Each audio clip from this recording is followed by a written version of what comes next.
എല്ലാവർക്കും പുതിയൊരു വീഡിയോയിലേക്ക് സ്വാഗതം. കഴിഞ്ഞ വീഡിയോ ഹോണ്ട യൂണിക്കോൺ OBD2 മോഡലിൻ്റെ റിവ്യൂ ആയിരുന്നു. ആ വീഡിയോ ഏകദേശം 1700ഓളം പേര് നിലവിൽ കണ്ടിട്ടുണ്ട്. വീഡിയോ കണ്ടിട്ട് കുറേ പേര് അവരുടെ എക്സ്പീരിയൻസ് ഷെയർ ചെയ്തിട്ടുണ്ടായിരുന്നു. കുറച്ച് പേര് ഫോണിൽ വിളിച്ചിട്ട് ഡീറ്റെയിൽസ് ചോദിച്ചിട്ടുണ്ടായിരുന്നു. കുറച്ച് പേര് അതിനുശേഷം ടെസ്റ്റ് ഡ്രൈവിന് ശേഷം വണ്ടി എടുക്കണ്ടെന്ന് തീരുമാനിച്ചിട്ടുണ്ടായിരുന്നു. അപ്പോൾ വണ്ടിയുടെ മെയിൻ ഇഷ്യൂ എന്ന് പറയുന്നത് ഒരു പവർ ഡെലിവറിയിലെ ലാഗാണ്. ആ പ്രശ്നത്തിൽ ഹോണ്ട ഇതുവരെയായിട്ട് കാര്യമായിട്ടൊരു സൊല്യൂഷനും പ്രൊവൈഡ് ചെയ്തിട്ടില്ല. പിന്നെ വേറെ ഒരുപാട് യൂസേഴ്സിനോട് സംസാരിക്കുമ്പോൾ എല്ലാവരും ഈ സെയിം ഇഷ്യൂ ഫേസ് ചെയ്യുന്നുണ്ട്. അപ്പോൾ ഇതൊരു കോമൺ ഇഷ്യൂ ആണ് എന്നുള്ള ഒരു അണ്ടർസ്റ്റാൻഡിങ്ങിലേക്ക് എത്തിയിട്ടുണ്ട്. OBD2 യൂണിക്കോണിൻ്റെ യൂസർ റിവ്യൂ വീഡിയോ ഇതുവരെ കാണാത്തവർ നമ്മുടെ ചാനലിൽ കയറിയിട്ട് അത് കാണുക. കണ്ടതിന് ശേഷം നിങ്ങളുടെ ഡൗട്ട്സ്, കമൻറ്റ്സ്, എന്തെങ്കിലും ക്ലാരിഫിക്കേഷൻ ആവശ്യമുണ്ടെങ്കിൽ അത് പോസ്റ്റ് ചെയ്യുക. യൂണിക്കോൺ OBD2 മോഡലിലുള്ള ലാഗ് പോലെ തന്നെയാണ് ഹോണ്ടയുടെ അപ്രോച്ചും ഈ വിഷയത്തിൽ. നമ്മൾ എത്ര ഫീഡ്ബാക്ക് കസ്റ്റമർ സൈഡിൽ നിന്ന് കൊടുത്താലും അതിൽ കാര്യമായിട്ടൊരു റെസ്പോൺസോ ഒരു നടപടി എടുക്കുമോ അവരുടെ സൈഡിൽ നിന്ന് ഇതുവരെ ഉണ്ടായിട്ടില്ല. ഫുൾ ലാഗാണ്. 8 മാസമായിട്ട് ഹോണ്ടയായിട്ട് ഡിസ്കഷനിലാണ്. മെയിൽ അയക്കാറുണ്ട്, കസ്റ്റമർ കെയർ വിളിക്കാറുണ്ട്, സർവീസ് സെൻറ്റർ വഴി സംസാരിച്ചിട്ടുണ്ട്, ഇവരുടെ ഓഫീസുകളിൽ സംസാരിച്ചിട്ടുണ്ട്. അപ്പോൾ ആ എക്സ്പീരിയൻസിൽ നിന്നും നമുക്ക് ഒരു വണ്ടിയിലൊരു ഇഷ്യൂ വന്നാൽ എന്ത് ചെയ്യാം, എന്തൊക്കെ ചെയ്യാൻ പറ്റും എന്നുള്ളതിനെ പറ്റിയാണ് ഇന്നത്തെ വീഡിയോ.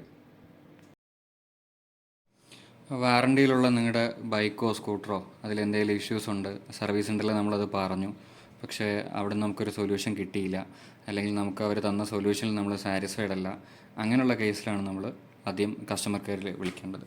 വിളിക്കേണ്ട നമ്പർ ആ സ്ക്രീനിൽ കാണുന്ന ടോൾ ഫ്രീ നമ്പറാണ്. അതിൽ വിളിക്കുക, ലാംഗ്വേജ് സെലക്ട് ചെയ്യുക. ഇംഗ്ലീഷ്, ഹിന്ദി, തമിഴ് ഈ 3 ലാംഗ്വേജ് അതിലുള്ളൂ. പക്ഷേ നമ്മളിതിൽ ഏത് ലാംഗ്വേജ് സെലക്ട് ചെയ്താലും അവൈലബിലിറ്റിക്ക് അനുസരിച്ചിട്ടായിരിക്കും എക്സിക്യൂട്ടീവ് കണക്റ്റ് ആവുക. ഇംഗ്ലീഷ് പ്രസ് ചെയ്ത് പറഞ്ഞിട്ട് ഇംഗ്ലീഷ് എക്സിക്യൂട്ടീവ് തന്നെ വരണമെന്നില്ല, ചിലപ്പോൾ തമിഴും അല്ലെങ്കിൽ ഹിന്ദിയും വരാൻ ചാൻസ് ഉണ്ട്.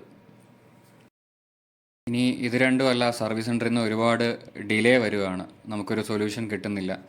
അങ്ങനെയുള്ള കേസിൽ നമുക്കത് സ്പീഡപ്പ് ചെയ്യാൻ വേണ്ടിയിട്ട് കസ്റ്റമർ കെയർ വിളിക്കാം. അങ്ങനെ വിളിക്കുമ്പോൾ കുറച്ചുകൂടി അവരെ നമുക്ക് അക്കൗണ്ടബിൾ ആക്കാനും പറ്റും. കസ്റ്റമർ കെയർ വിളിക്കുമ്പോൾ എക്സിക്യൂട്ടീവ് കംപ്ലയിൻറ്റ് രജിസ്റ്റർ ചെയ്യും. മൊബൈലിലേക്കൊരു കംപ്ലയിൻറ്റ് നമ്പർ വരും. അത് നമുക്ക് ഈ കംപ്ലയിൻറ്റ് ക്ലോസ് ആവുന്നതുവരെ റെഫറൻസ് ആയിട്ട് യൂസ് ചെയ്യാം. ഇതിനേക്കാളും കുറച്ചുകൂടെ ബെറ്റർ എന്ന് പറയുന്നത് ആദ്യം ഒരു മെയിൽ അയയ്ക്കുക. മെയിൽ അയച്ചതിന് ശേഷം പിന്നെ നമ്മൾ കസ്റ്റമർ കെയർ വിളിച്ചിട്ട് ഇങ്ങനൊരു മെയിൽ അയച്ചിട്ടുണ്ട് എന്ന് പറഞ്ഞ് നമ്മുടെ ഇമെയിൽ ഐ ഡിയും മൊബൈൽ നമ്പറും വെരിഫൈ ചെയ്യുക. അതായിരിക്കും കുറച്ചുകൂടി ബെറ്റർ. അപ്പോൾ മെയിൽ അയക്കുമ്പോൾ അതിൽ കൃത്യമായിട്ട് ഉൾപ്പെടുത്തേണ്ട കാര്യങ്ങൾ വണ്ടിയുടെ registration number, showroom, total kilometres, പിന്നെ പ്രസൻറ്റ് ഇഷ്യൂസ് എന്താണെന്നുള്ളത്, ഇതെല്ലാം ക്ലാരിറ്റി ആയിട്ട് തന്നെ മെൻഷൻ ചെയ്യാം. നോർമലി ഇത്രയൊക്കെ ചെയ്ത് കഴിയുമ്പോൾ തന്നെ നമ്മുടെ കേസ് കുറച്ചുകൂടി സ്പീഡപ്പ് ആവും, കുറച്ചുകൂടി പെട്ടെന്ന് റെസൊല്യൂഷൻ കിട്ടേണ്ടതാണ്. ഒക്കെ ഭാഗ്യം പോലെ ഇരിക്കും. കംപ്ലയിൻറ്റ് രജിസ്റ്റർ ചെയ്ത് കഴിയുമ്പോൾ സർവീസ് സെൻറ്ററിൽ നിന്നൊരു കോൾ ബാക്ക് ഉണ്ടാവും.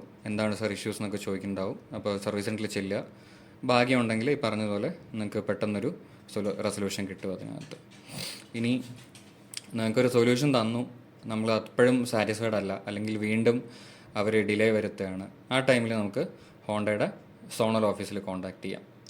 സോണൽ ഓഫീസും ഉണ്ട്, റീജിയണൽ ഓഫീസും ഉണ്ട്. ഈ 2 സ്ഥലങ്ങളും കോൺടാക്റ്റ് ചെയ്യാം. പിന്നെ ഞാൻ നേരത്തെ പറഞ്ഞതുപോലെ തന്നെ നമ്മുടെ ലാസ്റ്റ് സ്റ്റെപ്പായിട്ട് റിപ്പീറ്റ് അണ്ടിൽ ദേ ആക്ട്. വീണ്ടും നമ്മൾ സർവീസ് സെൻറ്ററിൽ കോൺടാക്റ്റ് ചെയ്യുക, കസ്റ്റമർ കെയർ കോൺടാക്റ്റ് ചെയ്യുക.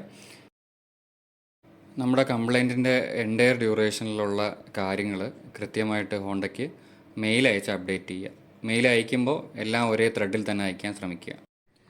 ഇനി ഹോണ്ടയുടെ രജിസ്റ്റേർഡ് ഓഫീസുകളുടെ അഡ്രസ്സ് കാണിക്കുക. അതിൻ്റെ റീച്ച് സൈഡിൽ ക്ലിക്ക് ചെയ്യുക.